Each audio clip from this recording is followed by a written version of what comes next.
O vídeo de hoje é sobre a Intelbras. Você conhece essa empresa? A Intelbras é uma daquelas empresas que ficam esquecidas na B3. Mas nos últimos meses, de abril para cá, ela está num crescimento forte no preço das suas ações. Será que compensa? Será que essa empresa tem bons fundamentos? Será que vale a pena colocar essa empresa numa lista de observação para aí, no momento certo, fazer a compra? Se você gosta desse tipo de conteúdo, já dá um like e bora pro vídeo. Antes de entrar na parte financeira, deixa eu dar uma explanada geral sobre a empresa, né? Que empresa que é essa? A Intelbras é uma empresa de tecnologia e ela trabalha em três grandes negócios, né? Ela trabalha no setor de segurança, né? Fabricando CFTV, sistemas de controle de acesso, alarme, esse tipo de coisa. Nesse negócio, ela consegue praticamente 60% do seu faturamento, né? Agora, ela também atua no setor de energia, fabricando painéis fotovoltaicos, inversores para sistemas fotovoltaicos, no breaks, esse tipo de coisa. E ela também trabalha no setor de comunicação, que é responsável aí por 20% do seu faturamento também, produzindo roteadores, fibra ótica, sistema de rede, esse tipo de negócio, né? Então, quando a gente pensa em Intelbras, nós temos que associar a uma empresa mais tecnológica, né? Na qual o principal negócio é o negócio de segurança, que é câmeras, alarmes e sistemas de controle de acesso. Agora, e o papel? Quais são as características importantes do papel? Vamos lá. A empresa tem um free float na faixa de 35%, né, que isso é interessante. Diariamente são negociados na faixa de 35 milhões de reais, né? E é uma empresa que tem tag along de 100%, né? Só tem ações ordinárias na bolsa, ok? Mas é uma empresa mais nervosa, mais volátil. A volatilidade dela está estimada em 35% e o beta em 1,46. O que significa isso? Isso significa, pessoal, que a cada 1 ponto percentual que o Ibovespa se movimente para cima ou para baixo, é de se esperar que a ação da Intelbras se movimente em 1,46. Então, investir em Intelbras é estar ciente que ela é uma empresa mais volátil, ok? Não pode ficar nervoso. O ponto negativo da Intelbras, assim, logo de cara, eu vou falar que são os dividendos. É uma empresa que nos últimos 5 anos pagou, na média, apenas 3 pontos percentuais de dividendos, né? Então, ela não é uma empresa de dividendos, ela é uma empresa que se coloca como uma empresa tecnológica de crescimento, ok? Bora lá ver então agora a parte econômico-financeira dessa empresa. Então vamos lá, pessoal, eu utilizo a análise dinâmica de balanços, né? E para isso eu peguei o balanço da empresa de 2019 até 2025, nesse período inteiro, né? Fiz uma reclassificação para oferir aqui os 3 indicadores da teoria dinâmica, que é o capital de giro, a necessidade de capital de giro e o saldo de tesouraria, né? A teoria dinâmica, pessoal, é uma teoria muito bacana que ela enfatiza muito a questão da liquidez, né? E são apenas 3 indicadores e vocês vão ver que com 3 indicadores eu já consigo fazer uma avaliação binária, se é uma empresa ok ou se não é uma empresa ok, né? E aí, para início de conversa, o que eu faço? Eu gosto de pegar, né, as informações do último balancete e fazer um gráfico de blocos para tentar entender que empresa que é essa, que bicho que é esse que é a Intelbras, né? O que eu percebo, pessoal? Eu percebo uma empresa que tem uma estrutura financeira sólida, né? Uma empresa bem ok sobre o aspecto econômico financeiro, ok? É uma empresa que tem um capital de giro estimado aí em 2,3 bilhão de reais, né? Mas ela tem sim uma necessidade de capital de giro positiva, estimada em 1,9 bilhão de reais, né? Mas aí o que acontece? Como é uma empresa que tem capital de giro de 2,3, mas ela só precisa de 1,9, sobra algo em torno de 400 milhões de reais que está no caixa. E é com esse dinheiro que ela paga aí o seu dia a dia, as suas obrigações de curto prazo, né? Quando nós olhamos essa matriz aqui, pessoal, o que eu percebo? Eu percebo uma empresa saudável sob o ponto de vista econômico-financeiro, ok? Sempre saldos positivos de todas as contas, né? Olha só, Saldo de tesouraria sempre positivo, capital de giro sempre positivo e crescente. Isso é muito importante porque mostra que a empresa tem um capital de giro mais do que suficiente para financiar sua necessidade de capital de giro. A necessidade de capital de giro também é positiva, né? E isso é normal para esse tipo de empresa. O ideal para toda empresa é que ela fosse negativa, mas isso não é uma característica da empresa, né? Geralmente, necessidade de capital de giro negativa são características do setor, ok? Na B3, nós temos aí dois ou três grandes exemplos que eu posso dar e que eu já estudei no canal. Por exemplo, a Odontoprev é uma empresa com necessidade de capital de giro negativa, né? Por quê? Porque primeiro ela recebe o dinheiro para depois ela pagar as suas despesas, né? Vivo, TIM também é isso, né? A maioria, o grosso do faturamento da TIM e da Vivo, que são empresas de telefonia, né, acontece antes das despesas, né? Então, a necessidade de capital de giro fica negativa, né? Outra empresa que a gente poderia considerar também como NCG negativa seriam as seguradoras, né? Primeiro ela recebe para só depois, né, ela saber se vai ter que pagar ou não, né?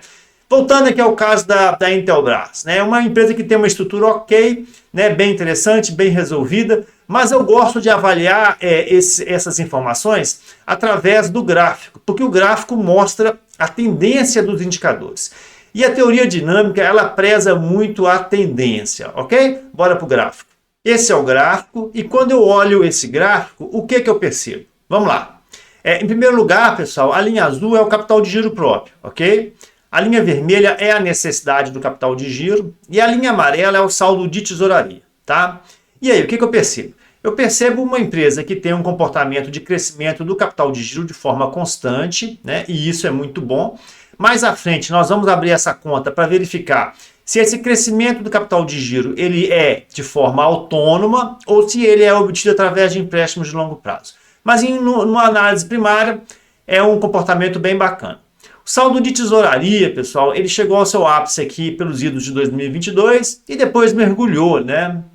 A necessidade do capital de giro, né, a gente percebe que ela tem uma inclinação positiva, né? E a gente percebe que essa inclinação, ela ficou mais íngreme, principalmente de 2022 para cá, né?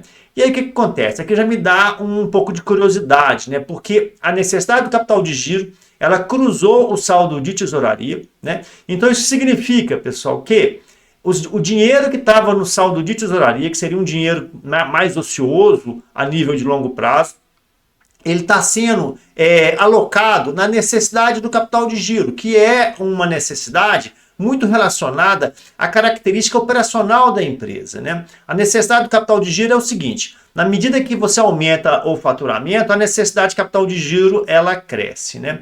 E o ideal, pessoal, é que essa necessidade do capital de giro ela fosse totalmente atendida pelo capital de giro próprio, né? E o que a gente percebe aqui logo de cara é que não é isso que está acontecendo na Intelbras. A necessidade de capital de giro, a partir de 2023, ela foi fortemente financiada pelo saldo de tesouraria. Mas nós vamos olhar cada uma dessas contas para tentar entender se essa minha primeira avaliação está correta ou não, ok? Essa aqui, pessoal, é a conta do saldo de tesouraria. Quando eu abro essa conta, a primeira coisa que eu faço é olhar a tendência, né, na última linha, né, do saldo. E nós percebemos que é uma empresa que sempre teve saldos positivos, relevantes, né, mas ela teve o seu ápice aqui em 2022, né, quando essa conta bateu 1,3 bilhão de reais. Agora está algo em torno de 407, né? Quando a gente analisa a composição da conta, né, são apenas 3 subcontas, né, que é o caixa, as aplicações financeiras dos empréstimos, né, nós percebemos que é uma empresa que tem, né, baixo volume de empréstimo de curto prazo, e isso é muito bom, né?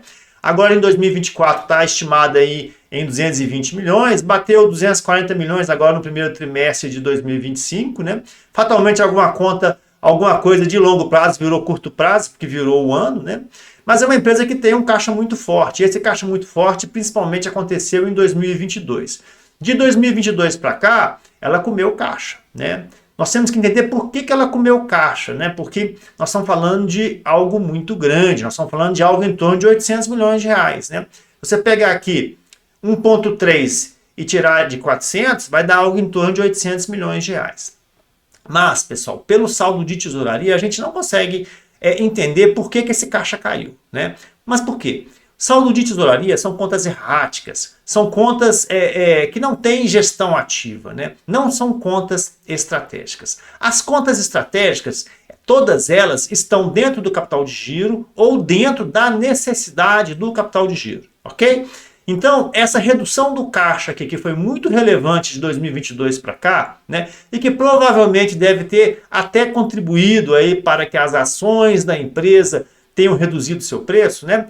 A justificativa para essa redução do caixa está lá na necessidade do capital de giro e está lá no capital de giro próprio, ok? Bora lá ver então a necessidade do capital de giro. Essa aqui é a conta da necessidade de capital de giro. E a primeira coisa que eu faço quando eu abro essa conta é comparar, pessoal, a evolução da receita, que está aqui embaixo, com a evolução da necessidade de capital de giro. E o que eu percebo? A receita subiu ao longo desses 5 anos, de 2019 para 2024, ela subiu em 280%. Mas a necessidade do capital de giro subiu em 670%. Então isso já tem uma anomalia aí, né, pessoal? É normal que a necessidade de capital de giro ela suba, né, em conjunto com o aumento da receita, né? Mas por quê? A necessidade de capital de giro, pessoal, ela é composta por contas operacionais. São contas que têm nexo causal com o aumento do faturamento, né? Então é o contas a receber, é o estoque, são os tributos que a empresa tem que pagar, são os tributos que a empresa tem que recuperar, os créditos de ICMS, né? São as obrigações trabalhistas, é o salário, né? São os fornecedores. Então, na medida que você aumenta o faturamento, a necessidade de capital de giro ela tem que aumentar. O que não pode acontecer é esse descasamento entre as duas contas. E o que a gente percebe na Intelbras é justamente isso, né? A receita subiu 280%, mas a necessidade de capital de giro subiu em 670%. E tem uma anomalia aqui, tem uma má gestão aqui, tem uma característica aqui, né? Por que aconteceu isso? Pessoal, basicamente em virtude dessas duas continhas aqui, ó, o contas a receber, né, que é a conta clientes, e os estoques, ok? Essas duas contas, né, de 2021 para 2024, elas tiveram uma variação positiva de praticamente R$1 bilhão, ok? Então o que aconteceu? De 2021 para cá, ela imobilizou praticamente R$1 bilhão nessas duas contas. E de onde que veio esse dinheiro? Normalmente esse dinheiro deveria vir do capital de giro próprio, ok? Mas o capital de giro próprio ele tem as suas obrigações lá, que é financiar também, né, as aplicações de longo prazo da empresa, e no caso o capital de giro próprio não conseguiu financiar, né, esse aumento da necessidade de capital de giro que aconteceu nesse período de forma desproporcional. E aí o que ela fez? Ela tinha dinheiro em caixa, graças a Deus é uma empresa que tinha uma liquidez muito alta lá pelos dias de 2022, eu mostrei para vocês no slide anterior, e aí o dinheiro fluiu, pessoal, o dinheiro saiu da conta caixa, né, que teve o seu ápice lá em 2022, eu mostrei para vocês, e ele foi para a conta de clientes e para a conta de estoques. Então teve uma perda de qualidade nesse sentido, né? Ao meu ver, num primeiro momento, numa avaliação mais simplista, nós poderíamos dizer que essas duas contas aqui, o contas a receber e o estoque, né, foram mal geridas aí nesse período, ok? E essa má gestão dessas duas contas diminuiu a liquidez de forma relevante da empresa durante esses anos. Pessoal, essa aqui é a conta do capital de giro e a primeira coisa que a gente faz também é avaliar a evolução da conta ao longo dos anos. E nós vamos perceber que essas contas saiu de R$600 milhões e bateu 2,3, né?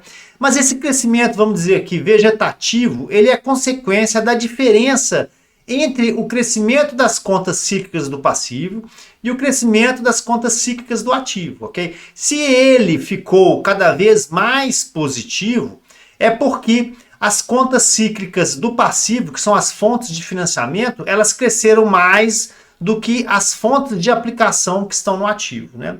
Beleza? É complicado, né? Mas não é complicado. Eu vou explicar para vocês. Por exemplo, o passivo ao longo desses anos, né, basicamente cresceu aqui algo em torno de R$2 bilhões nas contas do patrimônio líquido, que é o capital social e suas reservas, tá? Tá aqui 2 bi. E cresceu também R$370 milhões na base de empréstimos de longo prazo. Praticamente irrelevante, né, pessoal? O que foi preponderante mesmo para a Intelbras foi o crescimento endógeno, né, na geração de lucro da empresa ou no aumento de capital, ok? E esse dinheiro aqui, pessoal, esses 1,9 mais 2,3, dá mais ou menos aqui 2,4 bilhões, vamos arredondar, tá? De que forma que ele foi aplicado? Ele foi aplicado, sim, né, no imobilizado e no intangível, algo em torno aqui de R$ 1 bilhão, né? Isso aqui é a estrutura da empresa para produzir, né? Então, se por um lado, ela durante esse período, ela teve a geração de mais ou menos 2,4 bilhão de reais, né? Preponderantemente de forma endógena, né? Nas contas do capital social e do patrimônio líquido, né? Parte desses 2,4 bilhão, apenas um bilhão foi investido na sua estrutura de imobilizado, investimentos intangível, né? Então aí o que acontece? Sobrou dinheiro, que 2,4 para 1 sobra 1,4, esse dinheiro vem aqui para o saldo da conta, né? Então é por isso que essa empresa tem esse capital de giro forte, robusto, né? E tem justificativa também por que teve esse crescimento tão grande aqui das contas do patrimônio líquido. Uma das justificativas foi a capitalização que a empresa fez em 2021, né? Na época ela oferiu aqui 1,3 bilhão de reais, está aqui embaixo no mouse, sendo que 725 foi para o caixa da empresa, é a oferta primária. Esses 725 milhões de reais, eles vieram para aqui, pessoal, onde está meu mouse. Por isso que o capital social daqui saiu de 350 e foi para 1,074. Porque teve esse IPO e esses 725 milhões foram para o caixa da empresa, né? Foram para o capital social da empresa, né? Por outro lado, teve também uma parte desse IPO, que foi uma oferta secundária de 580 milhões. Esse dinheiro foi para o bolso do sócio, né? Poderia ter ido para o bolso da empresa, né? Se fosse para o bolso da empresa, seria um IPO 100% primário, mas isso não aconteceu, né? Outra variação muito importante, pessoal, aconteceu aqui em 2023, né? De 2022 para 2023, na qual o capital social sai de 1 bilhão, vai para 1 bilhão e 700. Isso aqui foi basicamente pela incorporação das reservas de lucro, estão aqui, e das reservas de incentivos fiscais, que estão aqui, tá? Então esses dois dinheirinhos aqui saíram aqui das reservas e foram para o capital social, né? A nível de estrutura, de capital de giro, não altera nada, que sai de uma conta e vai para outra. Só melhorou o capital social da empresa, mas a nível de geração de recursos para o capital de giro, não, né? O que impactou de forma forte foi sim as reservas de investimento, né? Em 2022 apareceu 500 milhões aqui, 2023 apareceu 790, né? Esse dinheiro aqui, pessoal, ele foi de forma originada da sua própria operação, foi o lucro, né? A empresa deu lucro, né? E aí esse lucro ele virou reservas, né? E está no caixa da empresa. Ele está simultaneamente aqui na conta de reserva no passivo e foi para o caixa da empresa, foi para as contas cíclicas, não cíclicas e erráticas do ativo, né? Tem as partidas dobradas, né? Se você joga no passivo, tem que ter a mesma perna do lado de lá, né? Então é uma empresa que tem uma estrutura muito bacana de capital de giro, que foi melhorando ao longo dos anos com base na geração de resultados persistentemente positivos, né? E no IPO que foi feito em 2021. Esse aqui é o estudo do endividamento da empresa e é muito tranquilo, né? A Intelbras sempre teve dívida líquida negativa, aonde eu estou passando o mouse aqui, tá, pessoal? Você vê que em 2021 ela chegou a ter uma dívida líquida negativa de 490 milhões de reais. Isso significa que se ela pegasse o que ela tinha de caixa, mais aplicações financeiras, ela conseguiria pagar os seus empréstimos de curto prazo e ainda sobraria 490 milhões de reais. Agora, em 2024, a dívida vira para o positivo, né? No primeiro trimestre de 2025, ela tem uma dívida líquida positiva de 330 milhões de reais, mas ela gera um caixa bacana de algo em torno de 500, 600 milhões de reais, né? Então, esse indicador está muito bem resolvido, tá, pessoal? A gente não precisa ficar preocupado com isso, é uma empresa que está bem administrada sob o ponto de vista do endividamento. Essa aqui é a avaliação que eu faço da DRE. Eu pego apenas 4 indicadores, que é o faturamento, o CMV, o EBIT e o lucro líquido. E nós vamos perceber o que, pessoal? Que é uma empresa que tem crescido o faturamento ao longo dos anos, mais de 200% nesse período que a gente analisou. O CMV está bem equacionado aí na faixa dos 70%, né? Desde 2021 para cá, ele está em torno de 70%, então já mostra uma consolidação.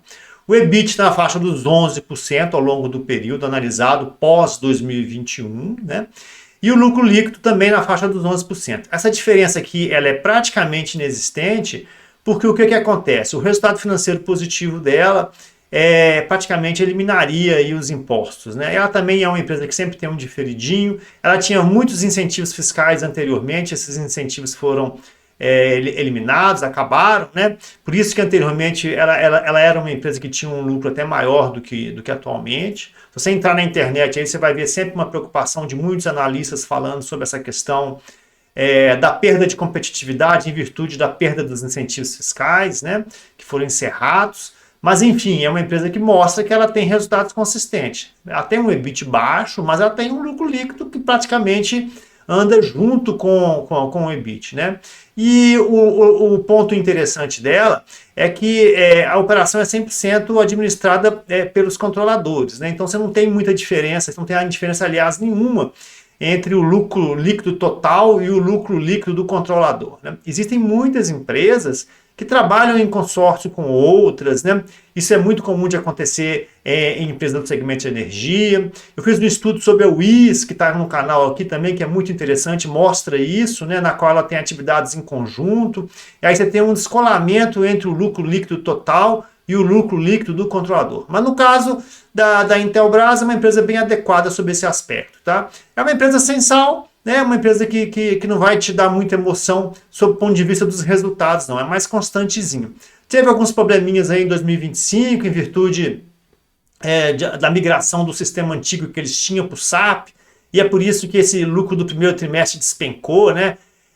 Pelo que a empresa informou no relatório trimestral de 2025, eles tiveram problema no faturamento, eles tiveram problema na gestão de almoxarifado, então assim, tiveram uma redução no faturamento do primeiro trimestre de 2025, mas isso já foi resolvido, né? É uma empresa que mudou de presidente agora no dia 1º de abril de 2025, e a partir dessa data, quer seja coincidência ou não, as ações dessa empresa subiram de forma relevante, né? Beleza? Então, enfim, essa é a avaliação da Intelbras. Vamos fazer o fechamento do vídeo, então. E aí, pessoal, chegamos ao final, né? O que vocês acharam da empresa? Qual que era a sua visão antes? Qual é a sua visão hoje, né? Depois de assistir o vídeo, né? Bota aí nos comentários para compartilhar a sua opinião comigo. O que eu percebo da Intelbras? Uma empresa que tem uma condição financeira interessante, ela tem uma estrutura financeira robusta, né? Tem uma geração de caixa de forma consistente, fez o seu IPO, mas ela não cresceu somente na base do IPO, ela cresceu de forma endógena também, com geração de lucro, né? É uma empresa que paga poucos dividendos, é uma empresa que não tem dívida praticamente, muito pouco essa dívida, muito bem situada comercialmente, tem produtos bons, né? Tá passando algum probleminha aí na parte de energia, em virtude aí do decréscimo, do declínio da atratividade dos investimentos no geral do setor fotovoltaico, né? Mas no mix é uma empresa bem interessante, né? Tem um CMV bem administrado, lucro líquido na faixa de 11, EBIT na faixa de 11, é uma empresa ok, não mais do que isso, uma empresa ok. Vale a pena investir nessa empresa? Tudo depende do preço, né? Eu acho que nós tivemos uma oportunidade muito boa de entrada nessa empresa no final do ano passado, né? Iniciozinho desse ano também. A partir de abril ela começou a crescer de forma muito forte, né? Então tem que avaliar nesse sentido. Mas é uma empresa que, sob o ponto de vista econômico-financeiro, bem legal, sob o ponto de vista mercadológico, bem legal, sob o ponto de vista de gestão, ok. Acho que vale a pena sim observar e ficar vendo aí qual que é o melhor ponto de entrada. Beleza? E aí, pessoal, vocês gostaram do nosso vídeo? Eu estou tentando mudar um pouco o layout para ver qual que é o layout de vídeo mais adequado, né?